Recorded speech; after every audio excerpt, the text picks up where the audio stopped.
আজকে আমরা GitHub এর সাথে পরিচিত হব এবং GitHub এর বেসিক ইউজটা আমরা শিখব।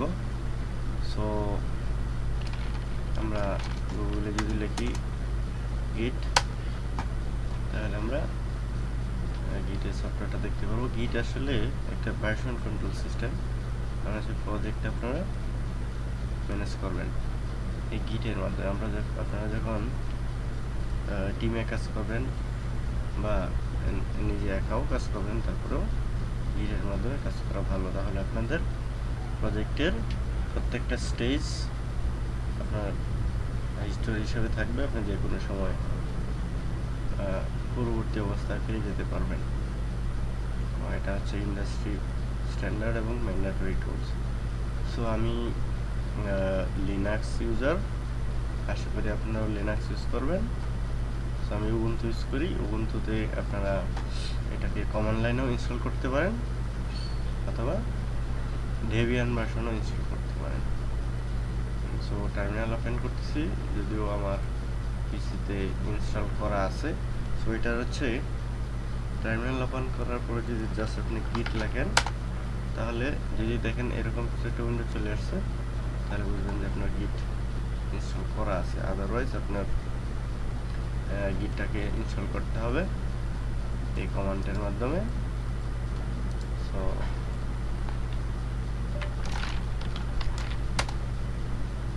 তারপর হচ্ছে আপনার রিসেট পাসওয়ার্ড হিসাবে আপনি দেখতে পাচ্ছেন যে গিট ইনস্টল হয়ে গেছে। দেন আপনার গিটটা কনফিগার করতে হবে গিটহাবের সাথে। গিট হচ্ছে একটা ভার্সন কন্ট্রোল সিস্টেম, আর গিটহাব হচ্ছে একটা হোস্টিং সার্ভিস। এখানে আমাদের প্রজেক্টগুলো আপনারা আশা করি একটা অ্যাকাউন্ট তৈরি করে নেবেন। তৈরি করার পরে আপনার লোকাল পিসিতে সেটাকে কনফিগার করতে হবে। সো যদি আমরা গুগলে সার্চ দিই কীভাবে কনফিগার করতে হয়,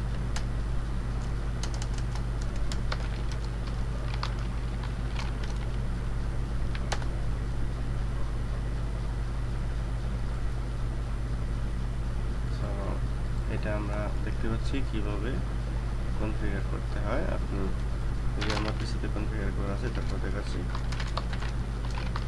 config management global and user name. আমার পিসিতে কনফিগার করা আছে, সেজন্য দেখাচ্ছে। আপনি এখানে স্ট্রিং এর মধ্যে আপনার গিটহাবের ইউজার নেমটা লিখে দেবেন, অ্যান্ড ফাইনালি আপনার ইমেলটা কনফিগ করবেন। আমার অলরেডি সেট করা আছে। আপনি এভাবে স্ট্রিং এর ভিতরে ইমেলটা লিখে দেবেন, তাহলেই কনফিগ হয়ে যাবে। সো আমি একটা গিটহাব রিপোজিটরি তৈরি করব এবং সেটা লোকাল পেজের সাথে কানেক্টেড করব। সো এখানে দেখতেছেন নিউ বাটন অথবা এখানে প্লাস বাটন, আপনি যে কোনো একটা বাটন ক্লিক করে একটা রিপোজিটরি ক্রিয়েট করতে পারেন। সো আমরা একটা রিপোজিটরি নাম দিব,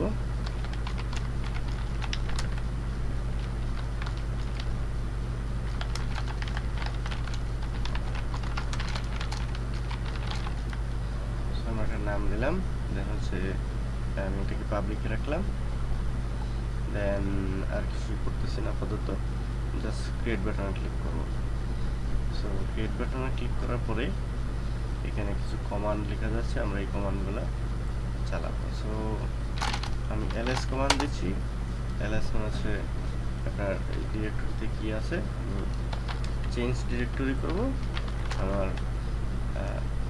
প্রজেক্টস ফোল্ডারে। এইখানে আমরা একটা এই রিপোজিটরিটা কানেক্ট করবো। সো আমরা ফার্স্ট লাইনটাকে ইকো করব। ইকো করলে কি হবে, এইটা আপনার আমরা একটা ফোল্ডার তৈরি করে নেই, mkdir দিয়ে আমরা একটা ফোল্ডার তৈরি করি।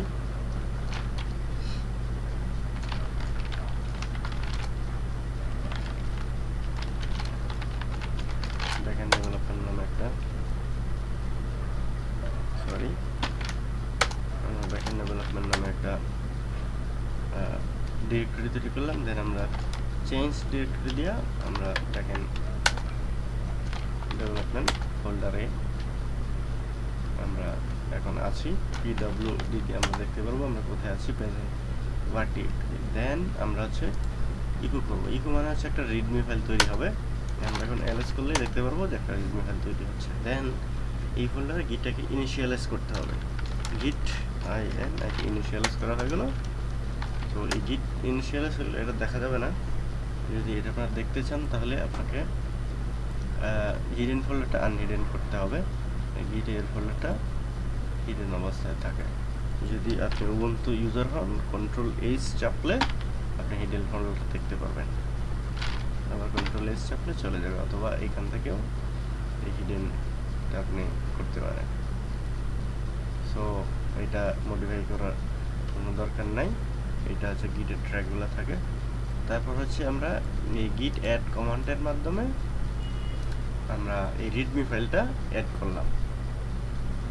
কোনো কিছু যখন আমরা চেঞ্জ করি দেন অ্যাড করি, তারপর কমিট করি, তারপর পুশ করি। সো এখন যে আমরা চেঞ্জটা করলাম সেই চেঞ্জের জন্য একটা মেসেজ দিতে হবে যে আমরা কী চেঞ্জ করলাম। মেসেজ দিলাম, তারপর হচ্ছে প্রথমবার একটা ব্রাঞ্চ তৈরি করতে হয়, মানে একটা শাখা তৈরি করতে হয় এই রিপোজিটরির কোন শাখাতে আমরা কাজগুলো করব। সো ডিফল্টভাবে মেইনটাকেই GitHub সাজেস্ট করে। দেন হচ্ছে আমরা এই যে লোকাল যে প্রজেক্ট ফোল্ডারটি, এই প্রজেক্টটির সাথে আমাদের অনলাইনে GitHub-এর যে প্রজেক্টটি আছে সেটার সাথে আমরা কানেক্ট করব। সো লোকাল রিপোর সাথে আমরা অনলাইন রিপোর সাথে আমরা কানেক্ট করলাম।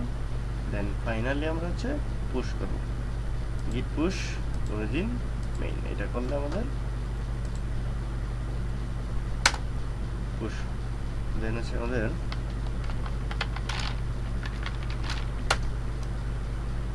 সরি আমি এটা 2 ফ্যাক্টর করা। সো আমি এটা অন্য মেথডে আপনাদের দেখাচ্ছি। ইউজার নেম এবং পাসওয়ার্ড দিলেই সেটা আপলোড হয়ে যাবে।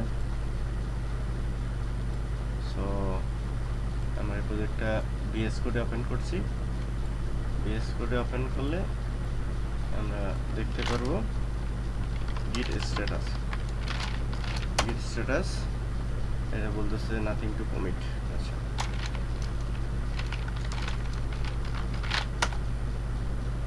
গিট পুশ অরিজিন মেইন করতে হবে প্রথমবার।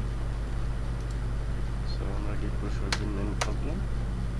সো আমরা দেখতে পাচ্ছি আমরা গিট অ্যাড করেছি, কমিট করেছি, তারপরে পুশ করেছি। অ্যাড এর মানে হচ্ছে ফাইল অ্যাড করা, কমিট মানে মেসেজ বলা যেটা কি কমিট, পুশ মানে হচ্ছে GitHub-এ আপলোড করা। সো আমরা রিফ্রেশ দিলে এখন দেখতে পারবো যে রিডমি ফাইলটা তৈরি।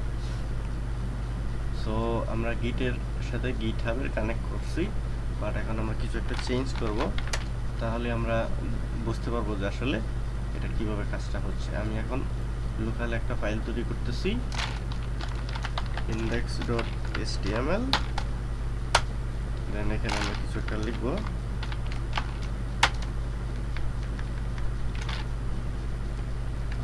h1 লিখলাম, hello world।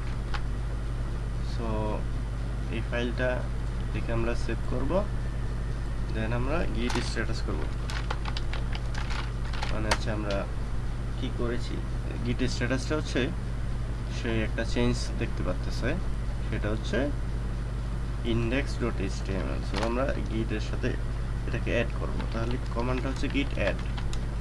ডট মানে হচ্ছে অল। যদি আপনার নির্দিষ্ট কোনো ফাইল সিলেক্ট করতে চান তাহলে আপনার সেভাবে লিখতে হবে index.html, বাট আমি প্রিফার করি হচ্ছে অল। যদি স্পেসিফিক কোনো ফাইল চেঞ্জ থাকে সেক্ষেত্রে আপনি ওই ফাইলের নাম দেবেন, অথবা আপনি যদি সব একসাথে অ্যাড করতে চান তাহলে অল দেবেন।